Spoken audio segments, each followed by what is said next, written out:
Hello friend. तो Gyandeep platform पे आप लोगों का स्वागत है। इस वीडियो में हम लोग बीएसएससी 2024 का जो स्किल टेस्ट हुआ था मैकेनिकल ब्रांच में, उसमें जो पूछा हुआ क्वेश्चन है उसको डिस्कस करेंगे। क्योंकि जैसे कि आपको पता है कि बीएसएससी का रिटन का रिजल्ट आ चुका है। अब आप लोगों का स्किल टेस्ट होगा और बहुत सारे लोग अभी इसी टेंशन में होंगे कि स्किल टेस्ट में क्या पूछेगा नहीं पूछेगा। नहीं, तो टेंशन लेने की कोई ज़रूरत नहीं है।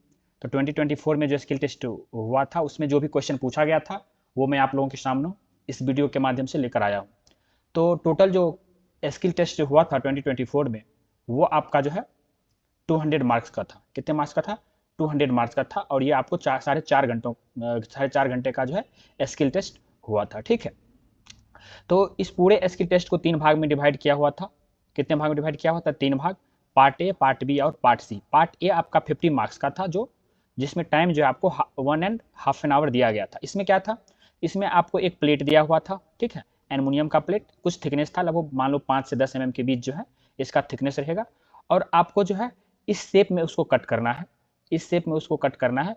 ठीक है, रफली कट करना है, फिर उसको फाइलिंग करके जो है प्रॉपर डायमेंशन में उसको लाना है। ठीक है, जैसे कि आप देख सकते हैं यहाँ पे एक स्टेप दिया हुआ है, यहाँ पे एक एंगल कट दिया हुआ है, इधर एक जो है आपका ड्रिलिंग किया हुआ है। तो उसका टॉलरेंस भी दे रखा है यहाँ पे plus minus 0.2 mm, plus minus 0.3 mm। नहीं, तो ये आपका जो 30 मार्क्स का था, क्या करना था इसमें? इस शेप में इसको कट करना है और फाइलिंग करके इस डायमेंशन में लाना है। ठीक है, और इसके बाद जो है इसी से अटैच 20 मार्क्स और है, जिसमें क्या था कि ये जो जॉब आप कंप्लीट किए हैं, ठीक है, इसके जो डायमेंशन है, इस वर्क पीस का जो डायमेंशन है उसको मेजर कीजिए। ठीक है, और उसको सीट पे ड्रॉ कीजिए। क्या करना है? सीट पे ड्रॉ करना है। ये था आपका 20 मार्क्स का। तो 30 + 20 50 मार्क्स। तो ये अब पार्ट ए का जो है ये मार्किंग हो गया। तो पार्ट ए में 50 मार्क्स, 30 मार्क्स का आपको ये कट करना है और 20 मार्क्स का उसको पेपर पे ड्रॉ करना है। ठीक है, तो ये था पार्ट ए। पार्ट बी में आपका जो 100 मार्क्स का था, पार्ट बी कितने मार्क्स का था? 100 मार्क्स का था, जिसमें से इसको 2 भाग में डिवाइड कर रखा था, 40 मार्क्स और 60 मार्क्स। ये जो 40 मार्क्स है इसमें आपका डिस्क्रिप्टिव टाइप क्वेश्चन पूछा गया था। ठीक है, सिंपल हाइट एंड डिस्टेंस वाला एक क्वेश्चन पूछा गया था। ठीक है, एक क्वेश्चन था आपका सिंबल, ज्योमेट्रिकल टॉलरेंस का जो सिंबल है वो लिखना था। मान लो आपको लिखा हुआ परपेंडिकुलरिटी, तो परपेंडिकुलरिटी का सिंबल इस टाइप से होता है। सर्कुलरिटी का सिंबल, सिलिंड्रिसिटी का सिंबल, रन आउट का सिंबल। तो ये सारी सिंबल आप जो है एक बार देख कर जाना। ठीक है, तो ये था आपका 10 मार्क्स का। नहीं, सिंबल पूछा गया था 10 मार्क्स का। नेक्स्ट क्वेश्चन जो था वो था draw the internal threads and mention the following terms. मतलब इंटरनल थ्रेड्स ड्रॉ करना है, उसका major diameter, minor diameter, pitch, angle of threads. नहीं, तो बेसिकली क्या है कि आपको जो है थ्रेड का जो है क्या कहते हैं कि डायग्राम ड्रॉ करना है, और वहाँ पे मेजर डायमीटर दिखाना है, माइनर डायमीटर दिखाना है, पिच दिखाना है, एंगल ऑफ थ्रेड दिखाना है। ये हो गया 10 मार्क्स का। नेक्स्ट आपका एक क्वेश्चन दे रखा था जिसमें आपको सीजी, सेंटर ऑफ ग्रेविटी निकालना था। बहुत आसान क्वेश्चन है, जैसे कि अगर आप लोग ठीक से पढ़े होंगे तो आप लोगों को पता होगा कि बहुत ही आसान है। ठीक है, तो सेंटर ऑफ ग्रेविटी निकालना था। ठीक है, तो ये 4 क्वेश्चन जो है 10-10 मार्क का था, जो कि टोटल हो गया आपका 40 मार्क्स। तो मैं अभी पार्ट बी में आपको मैं 2 पार्ट में बताया, एक तो 40 मार्क्स वाला, एक है 60 मार्क्स। तो 40 मार्क्स का तो ये 4 क्वेश्चन हो गया 10-10 मार्क का।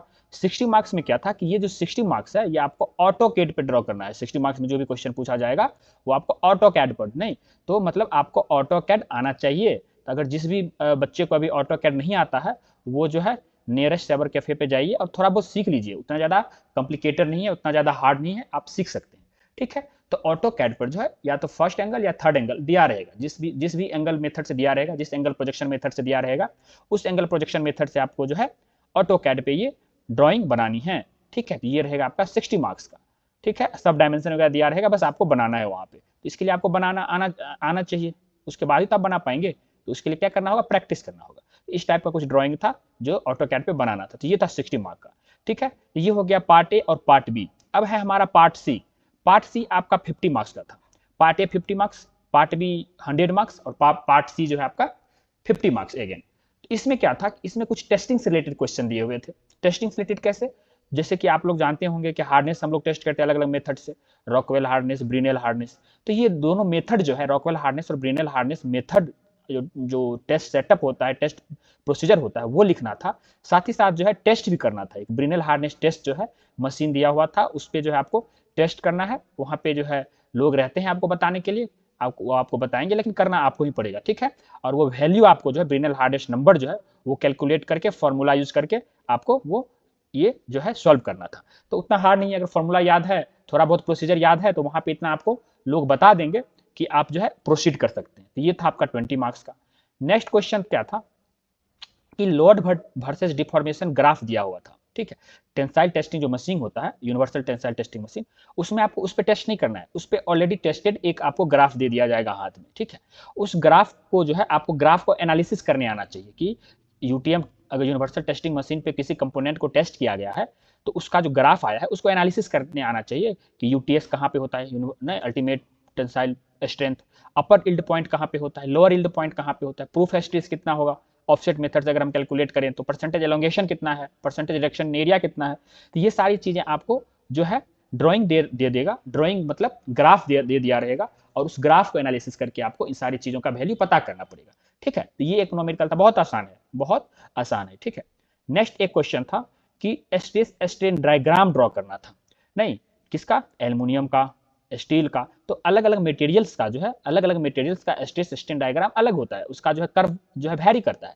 तो स्टील, एल्युमिनियम, इन सारी चीज़ों का जो है, माइल्ड स्टील, रॉट आयरन हो गया, नहीं तो इन सारे जो है जो भी बेसिक मटेरियल्स है, उन सारी मटेरियल्स का जो है आप स्ट्रेस स्ट्रेन डायग्राम एक बार देख कर जाइएगा। उसका अल्टीमेट पॉइंट कहाँ पे आता है, इलास्टिक लिमिट कहाँ पे आता है, प्रोपोर्शनल लिमिट कहाँ पे आता है, अल्टीमेट पॉइंट कहाँ पे आता है, इन सारी चीज़ों को एक बार देख कर जाना है। ज़्यादा जो है दिक्कत वाली चीज़ नहीं है, बहुत आसान है। ये आपका हो गया 10 मार्क्स का, ठीक है। अब 10 मार्क्स, 4-5 मार्क्स ही बचा है, तो उसमें क्या पूछा गया था, तो उसमें कुछ डिफिनीशंस पूछ लिए गए थे, जैसे मेलिएबिलिटी क्या होता है, डक्टिलिटी क्या होता है, पॉइजन रेशियो क्या होता है, नहीं हाँ, ये सारी चीज़ें जो है आपका VSSC में 2024 में जो स्किल टेस्ट हुआ था मैकेनिकल ब्रांच में, मैं मैकेनिकल ब्रांच की बात कर रहा हूँ, मैकेनिकल ब्रांच में, तो ये सारी चीज़ें जो है पूछा गया था, ठीक है। ये हो सकता है कि इस बार थोड़ा सा चेंज हो, नहीं क्योंकि VSSC जो है क्या है कि डायनामिक है थोड़ा सा, नहीं चीज़ों को बहुत कॉन्स्टेंट नहीं रखती है, वो थोड़ा बहुत जो है वैरी करता है, लेकिन आपको ओवरऑल आइडिया आ गया होगा कि किस टाइप से क्वेश्चन जो है पूछा जाता है, ठीक है। तो अगर कुछ डाउट है तो आप जो है कमेंट सेक्शन में कमेंट कीजिए, और वहाँ से मैं जो है आपको आंसर देने का कोशिश करूँगा, ठीक है। तो मिलते हैं नेक्स्ट वीडियो में, तब तक के लिए जय हिंद।